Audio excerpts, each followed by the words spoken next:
After that tree break, we are excited to present a very interesting and thought-provoking debate on digital assets, moderated by Anubhav Nair from Silence Laboratories, who's the board advisor.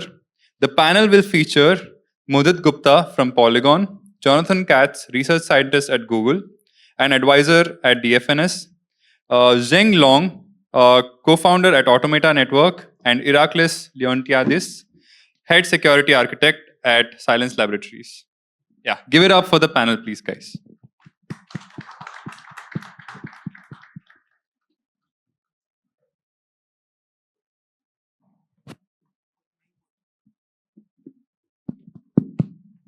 Firstly, welcome to all of you. Again, some of you on the stage. I think the introductions are done. So I'll try and set some context for this debate. So I think all of you, and I'm sure a lot of people in this audience, have been in panels where you attend a panel today, either you participate or you listen to something and you forget what they discussed, an hour back. Like yet another panel, same old, and no one remembers anything. So the brief for all of you is to make this more memorable, right? I'm sure that's also been said in the past. I disagree. On the memorable part. But no, I think the idea over here was to really kind of take a deep dive into a few specific areas. So we'll make this super interesting. I've got Jay peeking from there, from the background somewhere. He's going to be operating a few slides. And the idea over here is to take the four of you who are experts in this field and really discuss and have a very impartial and yet scientific backed agreement / disagreement on some of the things that we're going to show up there. This is done after seeing that there are fundamental disconnections or disconnects in terms of what people believe when it comes to MPC, when it comes to TE, etc., how operations work. And for all the consensus that we've reached today, there are like some very, very basic points that are up for debate. So let's see how this goes. It's a different construct. Please do not hold back against each other. You can hold back against me. And we'll also maybe keep 5 minutes at the end for Q&A. Yeah? So Jay, you want to go with the first slide? Screenshots taken from different places. So I'd urge everyone to just have a look at it. MPC works. Even if MPC works, you still need TEs. MPCs essentially cannot work without TEs. Thoughts?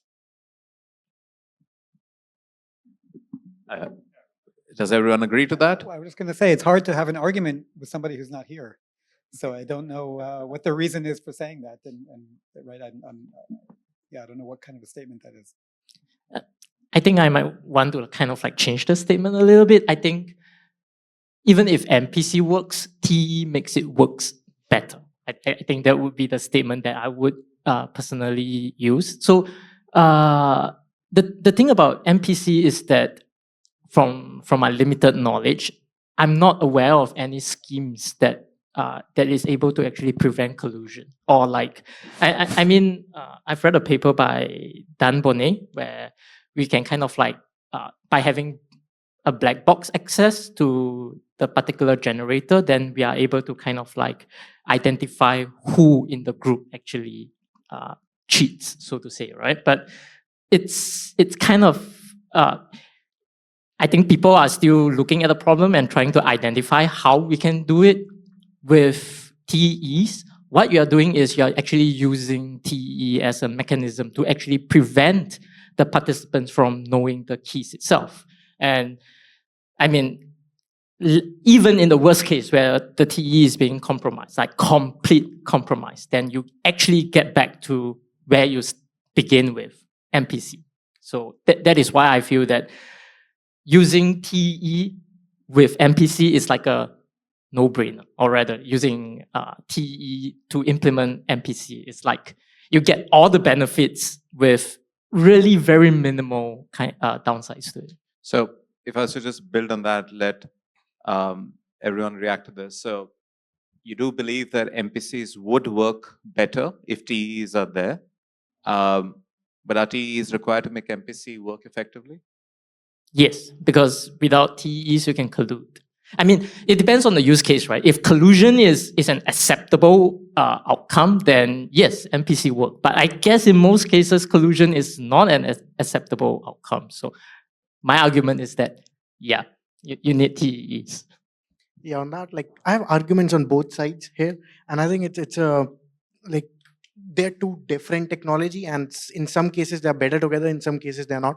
For example, if I had like thousands of participants in my threshold signing scheme, then I would not need a TE. Like then the collision risk becomes much lower. But if I had only 2-3 signers, then definitely TE is needed. The other side of the equation is that there are very limited TEs that are practically usable. Mostly people would go for Intel SGX, which kind of implies you're just giving, like you're trusting Intel to not fuck up. Because if all of your signers are running in an Intel SGX machine, there's a it's relatively easy for Intel to have a backdoor there and do whatever they want. And they can be forced by US government or whatever to insert that backdoor and whatnot. So it's always like a trade-off. Um, in practical scenarios, it's very hard to build MPCs, at least right now, with thousands of signers. So TEs make sense. But I think the end goal should be that we just have MPCs with like a more decentralized network of signers, like thousands, tens of thousands of people there. And then it's just more secure. It's similar to how in proof of stake networks, you don't need TEs because there are thousands of like stakers and signers and so on. You can just trust them to not collude. 2 points. Number one, which is actually on like Intel SGX putting a backdoor in all the enclaves. Yes, they can do it, but I guess most of us we run Intel CPUs, right? Like even for normal computation. So if there's a backdoor in an Intel CPU, then the problem exists for non-enclave cases too. And actually nowadays there's this, I guess, explosion of different TE technology vendors. I'll use the term vendor. Like you have AMD with their AMD SCV. IBM actually has a TE. I guess most people actually they aren't aware of it. Their Power 9 architecture actually supports a trusted execution environment. There are TEs that some people don't consider a TE, like Nitro Enclaves, because it's actually kind of like some people say that it's a HSM instead of a TE, but depends on how you view it. There are what's it called? Startups that are actually trying to integrate trusted execution environments into like RISC-V platforms. The more commonly known one is Keystone because it's a open source academic project, but I think there's a commercial offering too. I can't remember it off the top of my head, but yeah. So I think moving forward, we will see more and more trusted execution environments, including like the secure enclaves that is running in all the Apple iPhones, and like Google have their own like HSM based trusted execution environment. So we largely, Iraklis, you have a point? Yeah, so overall, I would say that TEs make MPC a bit better in the sense that, let's be honest, I mean, you cannot prevent or enforce mechanically in MPC protocols the non-collusion assumptions. So in that way, you can use or trust some TEs. So even if they're hacked or compromised, then you're boiled down to the original security model. But overall, I wouldn't sleep calm if somebody was saying that we are substituting MPC completely with TEs, putting all the security keys at the entire from there. So I see TEs more like a gadget. Got it. Actually, I want to just make a couple of other comments. I mean, one thing is I think you're talking about it as if it's trivial to put an MPC protocol inside of a TEE, and I don't think it's trivial. I mean, and I'm not even sure. Like you were talking a minute ago about the HSM on an Android phone. but this is not capable of running arbitrary code. I mean, the secure element is not anyway possible. It can't run arbitrary code. So I'm not sure what you mean then when you say putting it. I'm just saying anyway. Even in the best case, it's not trivial. I mean, you can do it, but it's not trivial. And the other thing I was going to say about this collusion thing is that I think collusion means different things. So collusion could mean that you have many parties who are holding these key shares and they actually collude. It could also mean you have an attacker who compromises those parties and the attacker is colluding. And I'm not sure which you mean. And I think people are very paranoid about the possibility of collusion, but it depends on the scenario. I think you mentioned if you have 1,000 people who don't know each other, it's not so trivial for them to collude. And I think also if you have 3 different cloud providers, Amazon, Google, and Microsoft or whatever, it's not so easy to have collusion there either, because there are real world constraints that might prevent collusion. So, I'll agree with you that TEEs make it stronger for sure, but to say that they're necessary to run MPC in all scenarios, it seems a bit strong.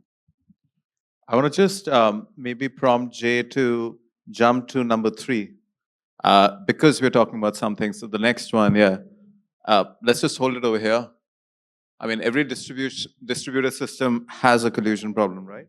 So thoughts over here, given MPC and TSS are subject to my immediate reaction is that all countries' governments are distributed computing problems. So I guess you're right. Maybe I'm thinking of the US election coming up. That's probably the 10th mention of this today, but any other thoughts on this? There always will be collusion problems. It's just that you build your system in such an economic way that collusion may not result in profit. For example, if you look at Bitcoin, like it's relatively simple there for pools to have 51% attack power. There have been scenarios where some pools were over that and they intentionally cut down, and like having so much hashing power allows them to do double spend attacks and so on. But they are stopped by economic incentives. Like it would be like killing your golden goose to get payout once. So it's although collusion is technically feasible, it economically doesn't make sense. So for all mining pools, it's better that they're not colluded. And this can be enforced by regulatory perspective as well, like anti-monopoly laws and so on. So the risk of collusion will always be there. We just have to build our systems that even if it doesn't make sense to collude, like we just have to build our systems that it doesn't make sense for parties to collude. Are the systems in collusion today? We don't know, actually. Yeah, I mean, at some point, Flashbots had 90% of market share for MEV in Ethereum. And right now it's more decentralized because honestly, Flashbots messed it up. But even now, there are 2 builders that basically build all of the profitable blocks on Ethereum. Beaver build, and there's another one I'm forgetting, but Beaver build by far is like the most efficient builder. If there is a block where there is significant amount of MEV to be captured, they will build it. If they wanted to, they could build 100% of the blocks, but they don't. But that's not collusion, right? That's just that's centralization. Yeah, it's not collusion per se, but it's collusion in the sense like it's not intentional collusion, but it's the sense that all of the validators. But nobody's colluding. It's one person taking control of a large market share. It's not collusion. Yes, but like the way they are doing it is that all of the validators together are deciding that they're going to use this builder to build their blocks. So it's not intended collusion, but it's just another form of collusion where you have given economic incentive for everyone to listen to you. So like the people who are listening to you they don't think they're colluding, but it's like from a black box perspective, it's the same thing. The thing you wanted to decentralize is working in a way which can be harmful. So I would say in a more practical way, if the counter argument on that is something having your key somewhere centralized. So if you are talking about a wallet and you realize that there's a collusion, then you can very easily rotate your protocol without having system-wise intricacies. While if you have your secret key being leaked, you have no way actually to rotate, let's say. So in a more practical way, there is some advantage on that.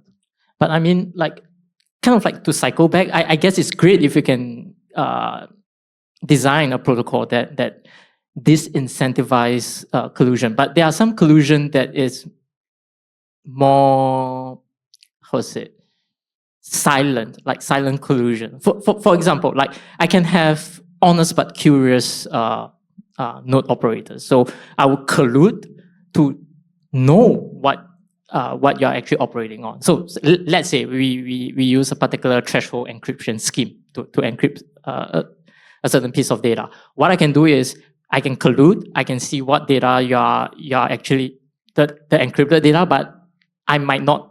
Like, I will not tell the whole world that I've colluded to decrypt your data, and no one is, people are none the wiser. So, I mean, if I was to kind of take the first and the third together, we are talking about the fact that, is there a world where it can be, MPC and TSS can be complementary, and yet they do not collude? I mean, as I understand the argument, it's that if you have TEEs holding all the key shares, and if you assume the TEEs are secure, then collusion is not possible because the key shares can't ever get mixed together. I mean, you can, of course, take the three parties and then just run the protocol together, even if you have a TEE. So, I mean, I guess it depends on what you mean by collusion. Is it okay? By the way, can I make a general comment? Jay, can you go back to the picture? Just take off this line. Does anyone understand this? I mean, it has nothing to do with the original picture. It has nothing to do with the picture, period. There's a man standing on his own and other people looking at him. How is that collusion? If anyone can explain, I don't know how many people are familiar with this photo, but it's or picture painting rather. It's by Norman Rockwell. But it has nothing to do with it. It's like one of these memes that makes no sense. But okay. I think the source is fairly famous for this meme, but we can discuss. Yeah, if anyone can explain it to me, I'll be very grateful. All right, let's go to the second one.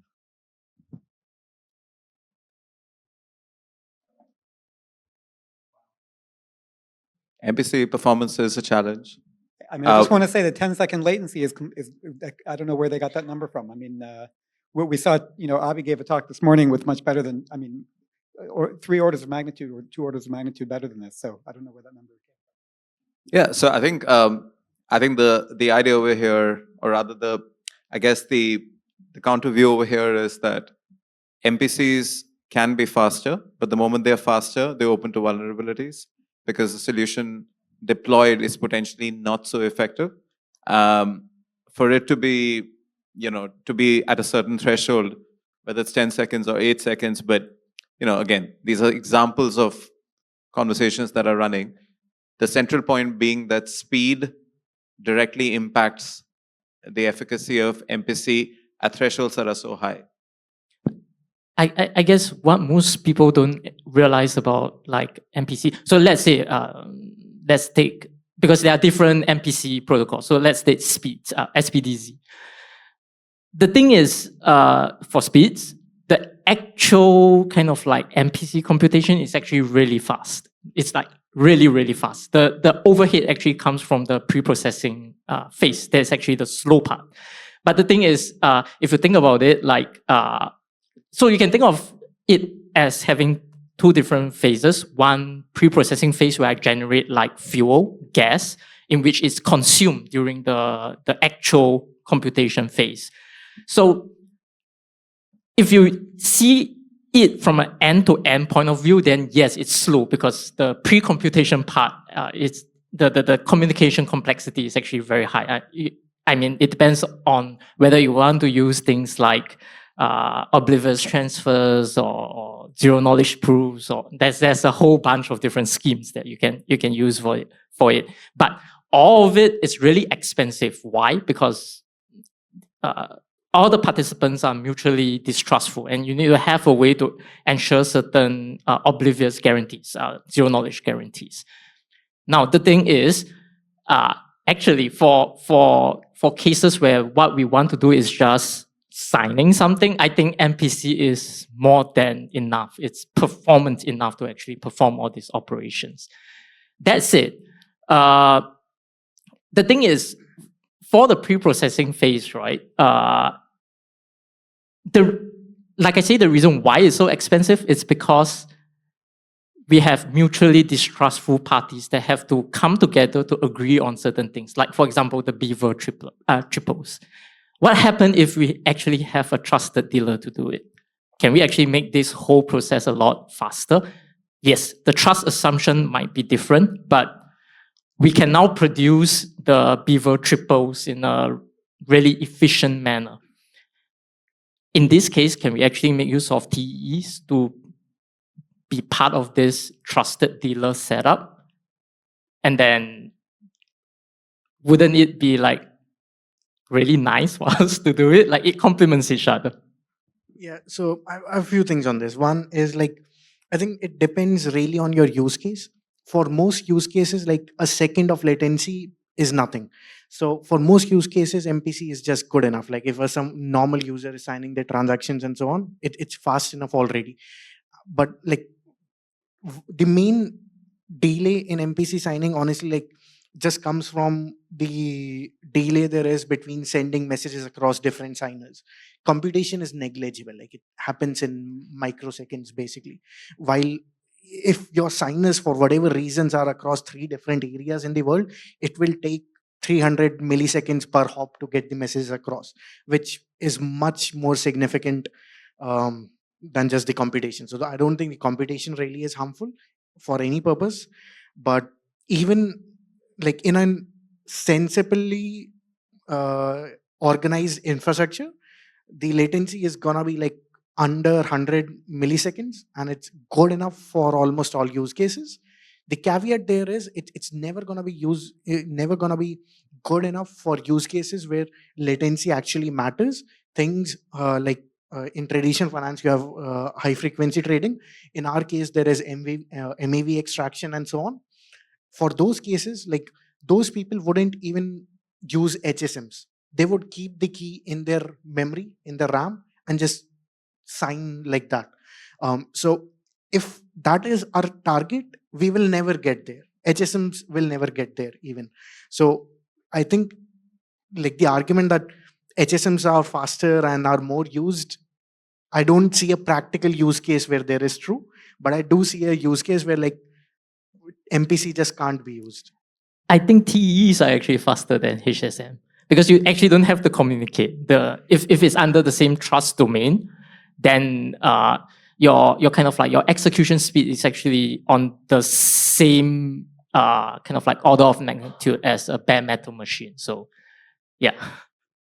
I think the numbers spoke by themselves in MPC signing, but overall my note is I don't want to be on the side of the history back in the 80s whereby people were arguing that RSA would not be successful because it was very slow. So things will show. So is it fair to say that speed is something which should not necessarily be connected when it comes to MPC? Because yes, there are a few cases that got mentioned, right? But outside of that, it's a factor which should not really be considered. If you think about it, like threshold TSS, right, is actually a form of MPC. MPC is like the general term for any like multi-party computation. The thing is, MPC as it currently stands is okay to perform things like threshold signatures, but there are people that are trying to say that, hey, I have this MPC thing that can do like, say, blind, what's it called, auctioning or some more complex computation, like for example, training of neural networks. Yes, we can do it, but I don't think it's practical or feasible. Yeah. Okay, let's go to the next one. Number 4. Yeah. By the way, can I just say we haven't talked about the elephant in the room, which is who says these TEs are actually secure, right? I mean, we see all these examples of key extraction from TEs. So who says they're really any good in the first place? The TEs are always broken, but the thing is, they just have to be secure enough for a long enough period of time, and then we can just cycle them. Just like how we deal with all other different components in our digital infrastructure. Yeah, I think I'm just pointing out they're not like a magical box, right? Exactly. So yes. they're just another layer, and you know, security has layers. So yes, yeah. Depends in depth.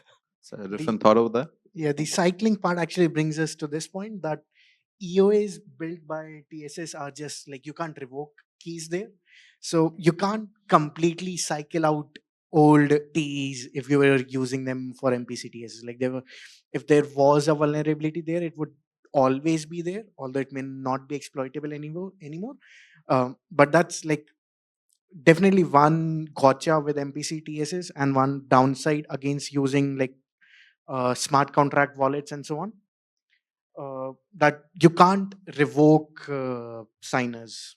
Yeah, I think just for the benefit of specifically the three of you, fundamental point being over there that in MPC, key shares cannot be revoked in practice. And therefore, just go for smart contracts instead. I mean, it's a valid point, and I agree with that. Any counter views, or is that something which everyone would agree with? I mean, if we are talking about MPC vs smart accounts, then it's like comparing apples with oranges, right? Because smart accounts is about accounting, while MPC about low-level key management. And still, you need to sign that user operation on your smart account. So still, you can upgrade your security by key management, your secret signing key with MPC. So again, it's like the here whereby those two technologies can work hand in hand. By the way, I think you can do revocation with MPC, right? You just generate a new key and you pay yourself and you delete and you use up the funds on the old key. So I'm not sure. I actually agree with you, but there might be cases where, for example, there's some like soul-bound NFTs that is like bound to a particular account, right? And I can't transfer that account anymore. But then I don't. Yeah, I mean, then I don't know if you can revoke using a smart contract either. I mean, I don't. Yeah, because the smart contract would become like an abstraction where it becomes an abstracted identity of my kind of like wallet, where my NFT, my soul-bound NFT or my asset can remain on this abstraction, and then I have a separate key that I use to control this abstraction, and I can rotate the keys that I use to control the abstraction. Yeah. Okay, we've got another 2 more to go. Is there a point there, or? Okay, so the next one. I do want to reiterate the point that Herakles made, which I think is that a lot of people are talking about these smart contracts as a replacement for MPC, but ultimately you need to sign to initiate the smart contract. So you still have to protect the key. You're just pushing the problem down one level. I think the fundamental kind of like solution to this is to have a good abstraction for what a wallet is. Right now we are using actually a kind of like a very raw representation. It's basically just the cryptographic keys, right? The public keys. And because of that, if we use the cryptographic keys as a form of identity, then we can't change the key because it is our identity. But if we have an abstraction, then we can change the key. So I think fundamentally this is the kind of like the problem that we should try to solve. Got it. There are 2 more areas, and I do want to keep some time for questions. So let's go to the next one. Yeah. So this is another contentious issue. Single point of failure, because everything, I guess, rests with one entity or set of entities. Lots of smiles and discussions. Maybe we can start with you. Well, there are DKG algorithms. Any comments? I think this is just FUD. I mean, I see this a lot, and I don't know where they even get this from. I mean, most systems I know nowadays are doing distributed key generation. They are expensive though, but there's the DKG algorithm. There's synchronous and asynchronous DKG algorithms, but they exist. Yeah. Is there a case where, I mean, I guess it's just alluding to the costs, that come with this, and therefore maybe there is a full lobby around this being, a necessary challenge. In practice, is this a challenge, or is this more of a theoretical viewpoint? Because right now it seems everyone's in agreement that this is not true. I think the case really depends on the practical implementation. Like there are DKG algorithms, but the question is, do protocols actually use them? Do the wallets you are using actually use them? And there the answer may be no. Like most of the wallets don't use them. They can, they should, they don't. So that's why this concern. Like theoretically, it's not a valid concern. Practically, it is. What do you mean most? Like who? I mean, I would say that there are some products that people put out that occasionally don't use DKG, but I would say the other way. I would say most of the threshold, most of the existing TSS protocols are using DKG. So the thing in crypto world is like there are few protocols that evolved like that came out as TSS wallets or protocols, but most of the places it's implemented by an existing wallet and them adding like a MPC-TSS scheme, and those are more centralized. So that's the main concern. So all of you would agree, mostly noise, no real practical. If you're using the right product, yes. Okay. I guess another thing is like it depends on the kind of like use cases that you are trying to do with this. For example, if I'm not sure how many of you are aware of this thing called DRAN, distributed randomness. What they do is there's a bunch of operators operating in a network, and then they would generate basically a signature for every time epoch, and this signature would be the random number. Because of certain properties, it is as good as you can get. So the thing is, I mean, if they don't collude, that means the operators of this network don't come together, have it. I mean, the threshold number of operators don't come together and then pre-sign some future time epoch, then that randomness is secure. So what I mean by the use case is that like there might be certain cases where I would want to generate a lot of single-use keys, which like ephemeral keys, for example. And then in that case, I'm not so sure if actually running a DKG would make sense in that case. I don't know, comments? I think we are talking about safeguarding digital assets, right? So it's always the case whereby you prove authenticate ownership by a signature. So yes, I mean, for serious products, there's no discussion that this holds. I think this is purely noise.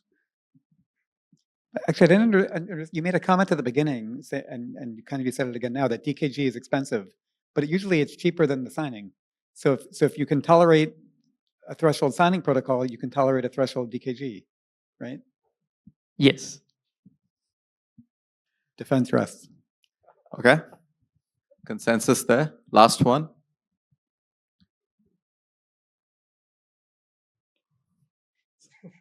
No, I'm not going to say anything. Either there's a lot of agreement or a lot of disagreement. Go for it. I think Twitter is great. You can just say whatever you want. Any, I guess, anything where there's a counter view, where there may be something valid here? Situations that are This is true for all software and will always remain true for all software. Even if you formally verify something, what if your verifier is broken? It's something you have to live with. I mean, maybe are they trying to say? I don't know what they're trying to say. But is the argument maybe that with a TEE you can attest to what's running? Is that maybe what they're getting at? And maybe that's why. I mean, that's one thing we didn't talk about. Is that what another advantage of a TEE plus MPC is not only protecting the key shares, but giving external attestation that you're actually running the protocol you say you're running. Maybe that's what they're trying to get at here. Give them the benefit of the doubt. I think it might lean towards like just MPC protocols or TSS protocols not being as battle tested, which is true. Like as software matures and gets more battle tested, the likelihood of there being a bug reduces. But it never goes to zero. So if their argument is that it's just not battle tested enough, yes, sure. But I mean, as in whole, you can never verify anything to be 100% correct. I think just to add over here, I think the larger point also of raising some of this is you're right in saying that this will come across for any tech, any service, right? But I think we're also talking about, I guess, issues which probably come up disproportionately higher, and this is definitely something which does keep coming up in different forums. So it's not just one place, but the fact that there is no way to prove. So I guess let me reverse this a bit and say that, does MPC get a lot of this, or is it, according to this panel, according to all of you individually, kind of par for the course for any other service also? I think it goes for anything where money is involved, especially around custodial services. Let it be like a service provider providing custodial services or a technology you're using to do custody of funds. You would always be wary of new things there and would naturally prefer more battle tested things, even if they come with fewer features. That's just risk management. Some teams and people might have like more risk tolerance to new things, some might not, but it really comes down to like risk management of different people. But I guess since we're talking about MPC signature protocols, I mean, the fact that your transaction on the underlying blockchain is correct, it means that this is a proof of correct computation of the signature, right? So I don't know what the statement is about. I mean, if the guy, he proves to me that every time he's opening his calculator, he's checking the source code of his calculator, then okay, nice. We're not implementing things correctly. Maybe the MPC, I'm not sure, I'm just making a guess. Maybe a particular MPC protocol has a honest but curious assumption, and then how do you know that the participants is actually following the protocol, right, instead of behaving maliciously? That is something that a TE can actually enforce, like the correct execution of the protocol. So you can actually what's it called? Reduce some of the assumptions in the protocol itself. All right, I think that rounds up some of the points we wanted to highlight. I think we have maybe just short of 5 minutes. So, any questions, any counter views for anything that was mentioned? Probably have around 4 to 5 minutes to start with. Maybe Hi. somebody in the audience can tell us if they'll remember this panel afterward. Coming back to your original. Yeah, so I have a question related to this last point. So I'm with Trailbit, and we review protocol and protocol implementations, and we sometimes we use tools like Proverif and Tamarin to prove correctness of protocols. And I'm curious, and this is a question for the panel, but also for the entire room. So a discussion that we've had recently is whether this would be feasible for MPC protocols, and we haven't really seen anyone do this. So I'm kind of curious if someone knows of instances where this has been tried and failed, or if it's been tried and been successful. I think that would be super interesting to hear about. So I mean, Tamarin is a symbolic protocol analysis tool. So I'm not aware of any. I mean, you need to develop the theory, I think, for MPC symbolic analysis, and I'm not really aware of that being done for these complicated protocols. The only thing I have seen is EasyCrypt being used to analyze. I've seen a paper about EasyCrypt being used for some simple cases. I haven't read that paper yet. I think for garbled circuits, right?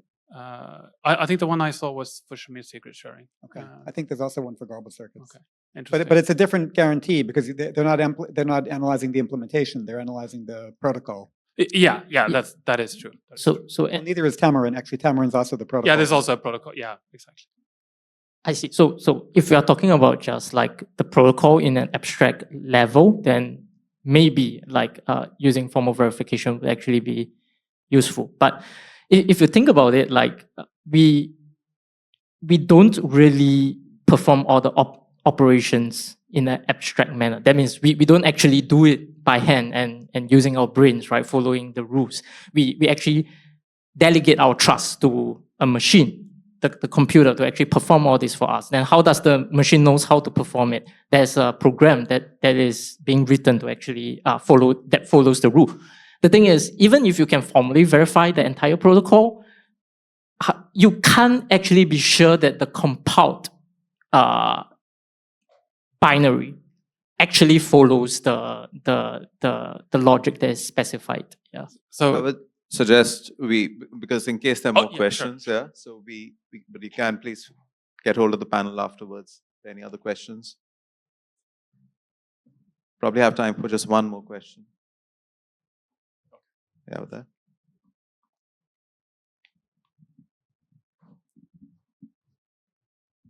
Thank you. Just about the key revocation in a threshold network.